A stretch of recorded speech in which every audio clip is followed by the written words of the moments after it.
OK. On va continuer avec des exemples de contraintes. Là, ce que j'ai ici, c'est un personnage qui marche toujours. Donc, j'ai besoin de lui mettre, faire tenir son épée, là. Fait que j'ai l'étui là, de l'épée, là, comment on appelle ça, un écrin.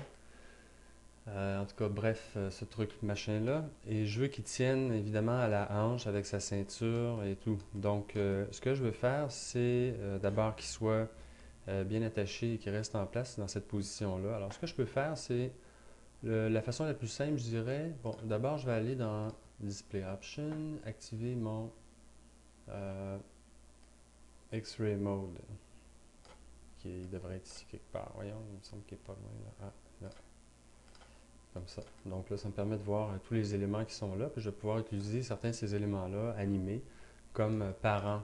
Comme au lieu d'utiliser une contrainte, je vais simplement utiliser la contrainte la plus simple, c'est-à-dire asseoir quelqu'un en dessous d'un autre. Donc, trouver un parent. Là. Fait que lui, je pourrais le parenter par exemple aux hanches, là, espèce de forme de pelvis qu'on a là. Fait que d'abord, je vais freezer et je vais cliquer sur le bouton parent ici. Vous voyez les trois modes qui apparaissent en bas de l'écran, juste ici. Là.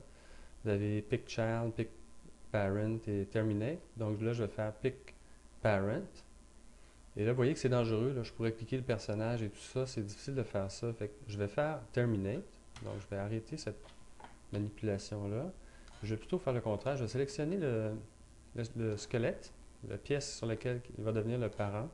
Je vais cliquer sur parent et là, c'est plus facile pour moi d'aller chercher le child, c'est-à-dire qui va être enfant de ça. Donc, automatiquement, maintenant, je vais avoir l'étui qui va être là. Une chose que je peux faire pour solidifier, si on veut, cet ancrage-là là, de relation, je peux simplement mettre une clé de position. Donc, la clé de position, je vais peser sur K. Là, j'active la clé qui est ici. Et à ce moment-là, je vais avoir cette position-là qui va être gardée en mémoire. Autrement dit, si je veux, je vais pouvoir animer la position relative de ça ici, simplement en mettant une clé. Là, puisqu'une clé, ben, je vais automatiquement retourner à la même place. Bon, alors on a ça. Là, ce que j'aimerais qu'il arrive ici, c'est que ce machin-là descende avec la gravité et tout ça. Donc, quand on parle de gravité, on pense tout de suite à des systèmes de simulation. Alors, c'est exactement ce que je vais faire. Je vais utiliser deux points d'ancrage. Et vous allez voir, c'est un petit tour de passe-passe qui va arriver pour tenir l'écran en position entre ces deux ancrages-là. Alors, ce que je vais faire, je vais utiliser deux objets de base, disons des polygones ici, des cubes. Bon, un petit cube, ça, disons. Il ne faut pas oublier, évidemment, rendre ces objets-là non visibles au rendu, c'est-à-dire quand je regarde en dessous d'un objet,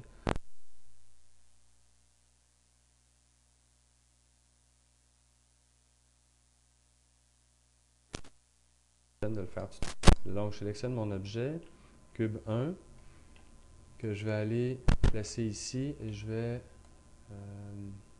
tenter de faire ici et dupliquer. Je vais en trouver un pour en faire. En avoir un autre ici que je vais mettre à la base de l'écran. Donc, pour être sûr, oups, Alt Z pour faire une erreur comme ça.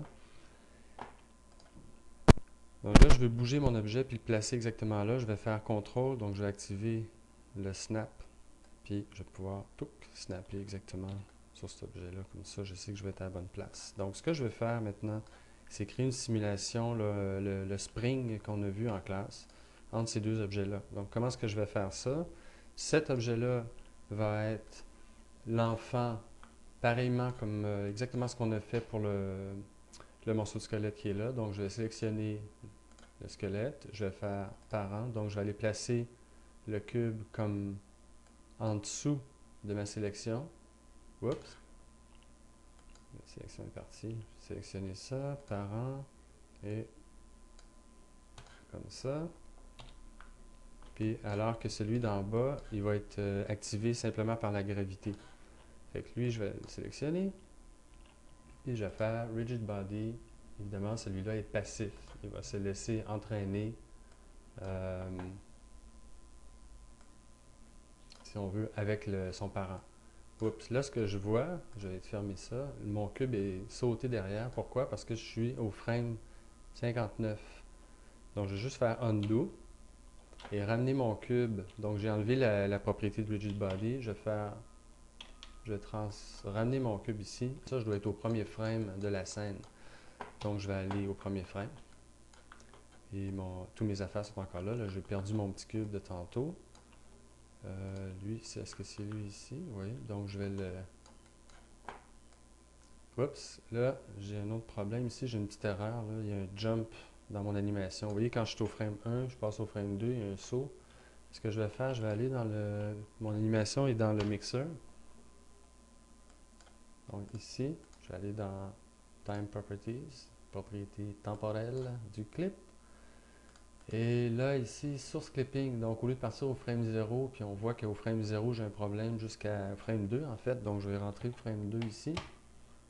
Et donc, là, je devrais avoir éliminé l'affaire. Exactement. Donc, au frame 0, au frame 1, là, ça commence bien. J'ai pas de jump.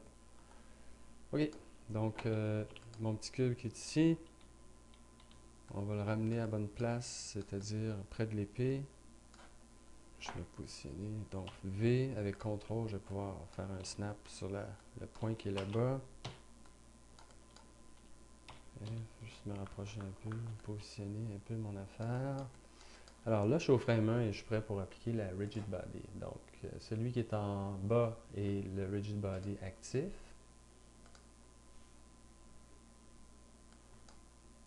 Celui qui est en haut, c'est un Rigid Body passif parce qu'il reste pris enfant derrière l'autre et il va se faire entraîner par l'animation du personnage alors que l'autre vive à cause du spring et de la gravité. Donc on va appliquer le spring. Là, j'ai un problème de carte graphique ici. J'espère qu'on va voir assez bien à l'enregistrement. En tout cas, bref, je sélectionne mes deux objets et puis je vais faire Rigid Body et je vais appliquer la contrainte de spring. Donc comme ça, on va y rajouter un peu de force à ce spring-là, donc qu'il soit plus rigide. Et aussi, on va s'assurer que le rest length, c'est-à-dire la longueur, là vous ne le voyez pas très bien, je vais me tasser un peu, comme ça. Le rest length ici, c'est la longueur du spring. Donc le damping, pour l'instant, on va laisser ça comme ça, puis on va regarder ce que ça nous donne. On pourrait regarder ça tout de suite déjà. Donc si je passe le rendu, une simulation, oups, super. Là, qu'est-ce qui nous manque là-dedans? C'est très difficile à deviner. Hein? La gravité. Donc je sélectionne peu importe, n'importe quel élément là, qui est inclus dans la simulation, c'est-à-dire un des deux cubes ou le spring comme tel, puis j'applique la gravité qui nous manque. Là. On pourrait appliquer toutes sortes de choses, là, mais on va rester à l'essentiel. Donc là, on a, si on regarde, ce qui nous intéresse, c'est de voir la trajectoire, oups, excusez, on va arrêter ça, arrêtez ici, là, de cette chose-là. On veut savoir si on a le spring qu'on veut. En fait, nous, on ne cherche pas le spring, mais simplement la direction au sol, avec une vélocité. Hein. Là, en ce moment, on n'a pas contraint cet objet-là pour qu'il regarde dans cette direction-là, et c'est exactement ce qu'il nous reste à faire. Le contrainte pour qu'il regarde dans la direction du cube qui est ici. OK? Donc, vous voyez, c'est pas plus compliqué que ça. Fait que je sélectionne mon objet, qui lui est déjà simplement contraint par une hiérarchie, à regarder dans la direction. Donc, dans le menu contrainte, il y a la contrainte de direction. Je sélectionne ça et je dis dans quelle direction je m'en vais. Alors, il faut chercher la direction. Donc, comme celle-là, par exemple. Voilà. Ça, pour moi, c'est pointé dans la direction de l'objet qui m'intéresse. Et donc, j'ai automatiquement un cube avec la cape et l'épée et tout qui traîne toujours dans la direction de la gravité, balancé par cet objet-là qui a une masse. Donc, on peut ajuster la masse au fond de